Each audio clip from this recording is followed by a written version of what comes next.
एक तरफ धार्मिक श्रद्धालु पूजा पाठ और अनुष्ठान में डूबे थे, दूसरी तरफ एक शख्स साधु का भेष में मंच से बेशकीमती कलश उठाकर ले गया और इस बात की किसी को भनक तक नहीं लगी।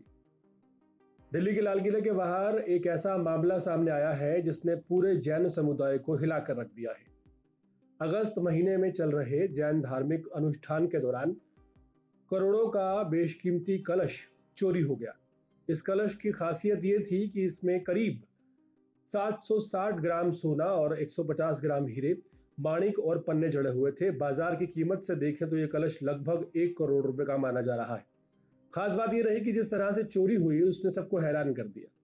अनुष्ठान के मौके पर बड़ी संख्या में लोग मौजूद थे। कई नामी हस्तियां भी कार्यक्रम का हिस्सा बनी।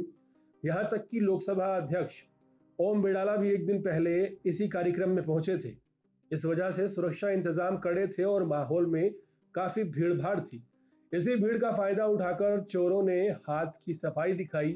सीसीटीवी फुटेज में साफ देखा जा सकता है कि संदिग्ध चोर पारंपरिक जैन मुनियों जैसी वेशभूषा में वहां मौजूद था।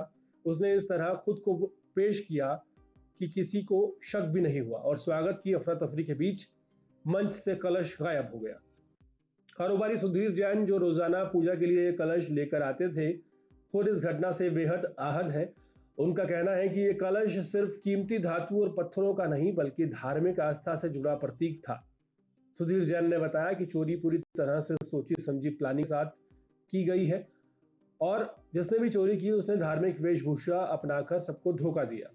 जैन समुदाय का यह अनुष्ठान 15 अगस्त से लाल किले के सामने पार्क में चल रहा है और 9 सितंबर तक जारी रहने वाला था। इतने बड़े स्तर पर आयोजित धार्मिक कार्यक्रम में इस तरह की चोरी ने सुरक्षा व्यवस्था पर सवाल खड़े कर दिए। जब लाखों की भीड़ मौजूद हो और पुलिस भी मुस्तैद हो, फिर भी करोड़ों का कलश कैसे गायब हो गया? यह सबसे बड़ा सवाल है। दिल्ली पुलिस ने मामले को गंभीरता से लिया है। सीसीटीवी फुटेज खंगालने के बाद पुलिस ने संदिग्ध की पहचान कर ली है। अधिकारियों का कहना है कि जल्द ही आरोपी को गिरफ्तार कर लिया जाएगा। हालांकि अभी तक चोरी हुए कलश का कोई भी सुराग नहीं मिल पाया है। यह वारदात पुलिस के लिए किसी फिल्मी सीन से कम नहीं लग रही है।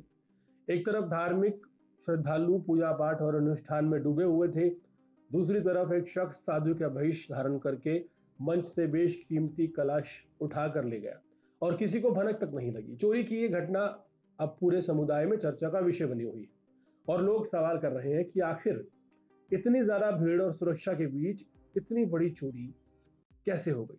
इस घटना ने एक बात साफ कर दी है कि अपराधी अब सिर्फ हथियारों से नहीं बल्कि चालाकी और भेष बदलकर भी वारदात को अंजाम दे रहे हैं। दिल्ली पुलिस पर अब इस चोरी को राज खोलने का और कलश को वापस दिलाने का एक बड़ा जिम्मा है और जैन समुदाय और सुधीर जैन जैसे श्रद्धालु बेसब्री से इंतजार कर रहे हैं कि उनका आस्था से जुड़ा यह अनमोल कलश जल्द ही उनको वापस मिल जाए।